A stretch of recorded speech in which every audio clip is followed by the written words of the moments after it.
Le ministre des Affaires étrangères de Serbie, Marko Đurić, a déclaré samedi que la visite du président Aleksandar Vučić à Moscou ne mettra pas fin au processus d'intégration à l'Union européenne ni n'entraînera de sanctions de la part de Bruxelles officielle. Il a déclaré à la radio-télévision d'État de Serbie, RTS, que, durant la semaine, Belgrade sera visité par le président du Conseil européen, Antonio Costa, et la chef de la diplomatie de l'UE, Kaja Kallas. Il a ajouté qu'il s'attend même à un renforcement des relations avec Bruxelles, qui, selon lui, ne nuiront pas à la politique étrangère équilibrée de la Serbie.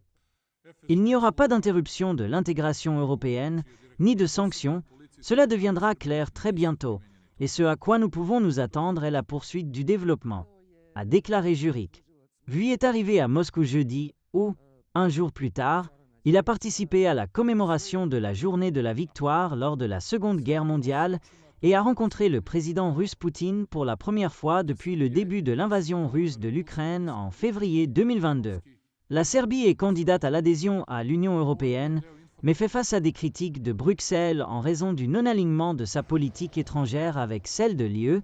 qui a imposé des sanctions strictes à la Russie après le début de la guerre en Ukraine. Marta Kos, commissaire européenne à l'élargissement, a déclaré lors de sa visite la semaine dernière à Belgrade que, en raison de la visite de Vučić à Moscou, il lui sera beaucoup plus difficile d'aider la Serbie à rester fermement orientée vers la voie européenne.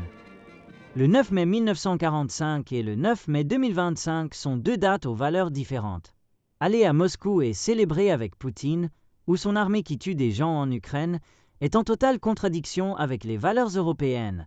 a déclaré Kos il y a quelques jours. Après la rencontre avec Poutine, au cours de laquelle il s'est exprimé sur l'augmentation des échanges commerciaux entre la Serbie et la Russie, Vučić a déclaré qu'il est prêt à répondre aux critiques qui pourraient venir de l'Union européenne.